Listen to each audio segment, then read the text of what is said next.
Komentar-komentar miring dari kaum sebelah juga masih nyaring. Yang paling banyak dialamatkan adalah kata dukun yang bersuara lantang, bahkan sampai topinya terbang, pecinya terbang.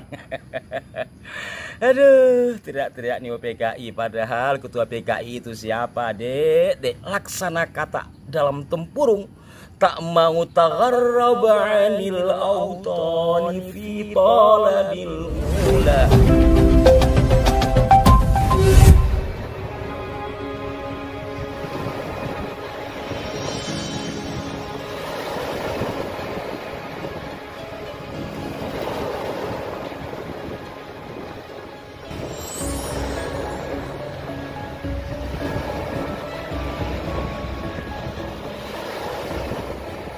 Assalamualaikum warahmatullahi wabarakatuh.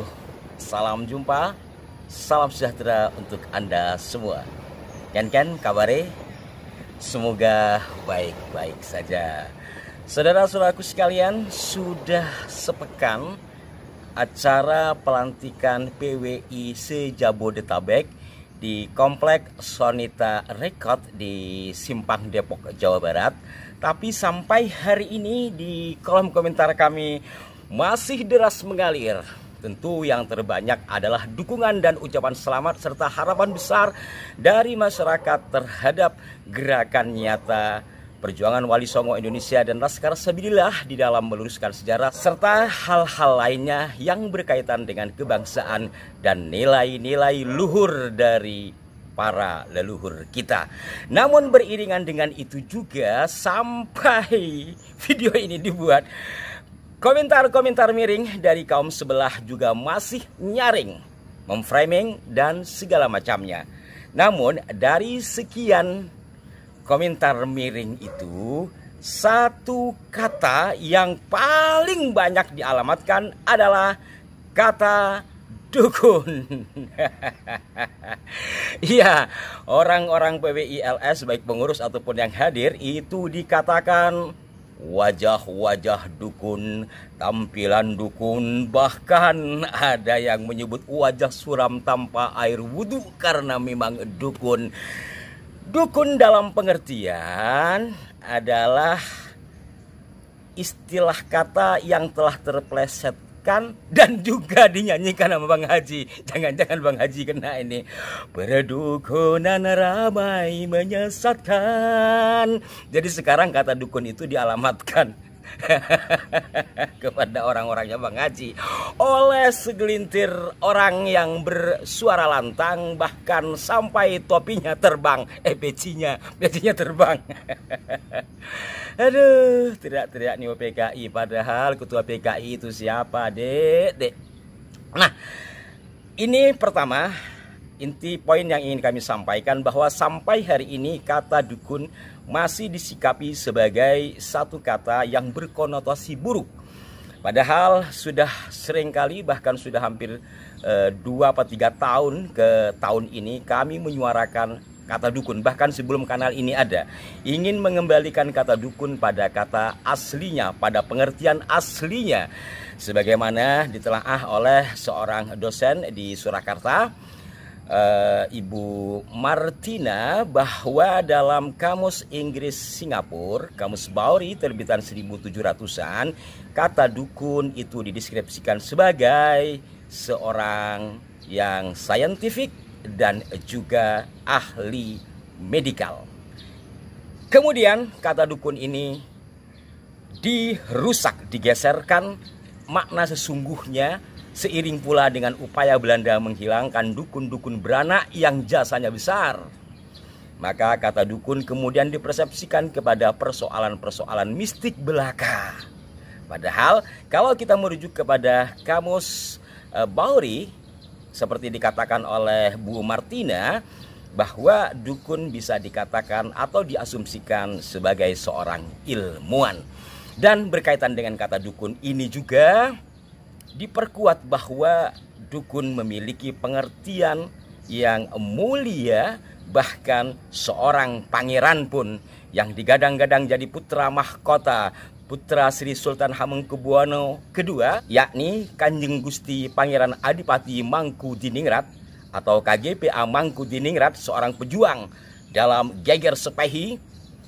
Beliau dalam naskahnya yang ditulis pada tahun 1813 di pembuangannya bersama sang ayah, yakni di Penang, Malaysia hari ini, mendeklarasikan diri sebagai seorang dukun. Akulah dukun terkenal, putra seorang raja yang biasa membantu orang-orang Jawa, orang dewasa pun juga orang Cina, dan seterusnya. Niscaya saudara-saudaraku sekalian, kalau kata dukun memiliki pengertian seperti hari ini, seorang putra mahkota, seorang pejuang, jelas-jelas nyata hasil juangnya, tak akan mungkin mengatakan diri sebagai dukun, ya kan?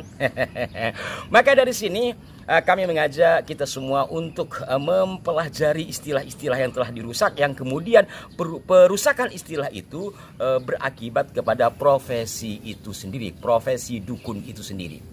Nah, kedua adalah bagaimana beratnya ya untuk tidak mengatakan bebalnya orang-orang yang sudah terkena doktrin bukan Wahabiyah tapi Habibiyah. Sehingga membantah tidak bisa, kemudian ya ngeceng-ngecengin, orangnya sedikit, mukanya muka dukun dan sebagainya. Padahal lo pada siapa? Hasil karyamu apa? Hasil perjuanganmu untuk bangsa ini apa? Kemudian orang-orang yang kalian dewakan itu, yang kalian pertuankan itu apa? Fakta nyata dalam pengembangan, kalau Islam dalam dakwah Islamiyah apa yang dihasilkan, kalau dalam pembangunan apa yang telah dihasilkan untuk kemaslahatan bangsa ini, kalau dalam dunia seni apa pula. Bang Haji jelas ya, jelas beliau telah mewarnai musik di dunia ini dengan musik dangdut yang kemudian menjadi ciri khas antara Melayu dan Hindi, sekarang menjadi musik dunia. Jelas ini karya nyata dari seorang Haji Oma Irama. Nah, terlalu serius nampaknya ya. Nah, saudara-saudaraku sekalian, di alam terbuka dengan suara deburan ombak semesta ini, ketika kita berbicara dukun, istilah-istilah tradisional dalam naskah-naskah sastra kita itu banyak ditemukan. Jangan-jangan ketika saya membacakan sebuah puisi dalam buku Tonggak ini buku Tonggak, buku sastra, antologi puisi modern yang dieditori oleh Linus Suryadi AG. Linus Suryadi AG itu dulu dikatakan sebagai presiden, wakil presiden. Kalau presidennya, Presiden Malioboro, istilah tahun 80-an itu Umbulando Paranggi, gurunya MH Ainun Najib. Sementara yang digadang-gadang sebagai wakil presiden Malioboro adalah Linus Suryadi AG. Dan dalam karya besarnya ini, Mas Linus merangkum karya-karya puisi yang diantaranya bercorak tradisi, mengangkat satu makna tradisi ke dalam karya sastrawi.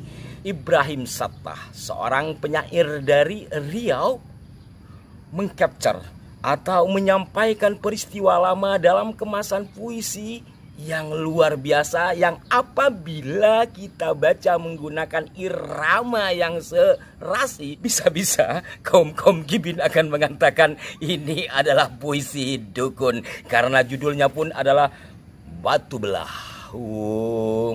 Batu humroh batu di batu berkajang dengan langit, adab seludang asap setanggi asap di batu, mandikan hari, mandikan bumi, mandikan batu, mandikan aku. Konon kata orang tua-tua adalah sebuah batu di batu besar dalam belukar, bisa bergaum, bisa terbuka, bisa bertangkup, kena dengan namanya batu belah, batu bertangkup. Tu batu bergaum 3 kali, bila bergaum tu batu terbuka bagai gua, lalu bertangkup lagi. Sosok yang malang pada gaum pertama ditangkup kakinya, Maka tersebutlah seorang ibu yang sengaja singgah di situ di hari kelima antara pukul 1 antara rimba antara sunyi, dengan mata berlinang mendulang setengah bernyanyi. Batu di batu bersimpuh aku di kubahmu. Asap sudang, asap setanggi, asap di batu, mandikan hari, mandikan bumi, mandikan batu, mandikan aku. Roh batu di batu berkajang dengan langit. Batu tangkuplah aku, tangkup di mana kau suka. Di rimba aku berhuma, di laut menyambut ribut, di gubuk hati gulana. Pagi tak pagi, siang tak petang, tak malam tak senang. Hingga sepulang aku dari berkarang, ulas si bungsu sudah bertingkah melawan pula. Telur tembakul habis sebakul, secebis saja tiada tersisa. Bungsu lupakan selera bundanya, lupa sengaja mau durhaka. Batu belah, batu bertangkup-tangkup, kakiku tangkup di batu, tangkup kepala hingga rambutku. Pagi, tak siang, tak petang, tak malam, tak senang. Batu tangkup kakiku, tangkuplah di batu. Batu tangkup kepala hingga rambutku. Batu bergaum lalu hilang lalu lengang, hanya lumut, hanya rumput, hanya rimba. Batu di batu, batu berkajang dengan langit. Batu ibu, batu belah, batu bertangkup. Dimuat di majalah Horizon nomor 9 tahun ke-8 September 1973. Ditulis tahun 1972. Kali-kali Bin ngenalin karya-karya sastra. Ini karya sastra, puisi khususnya yang dimuat di sini. Ini adalah sastrawan yang diakui.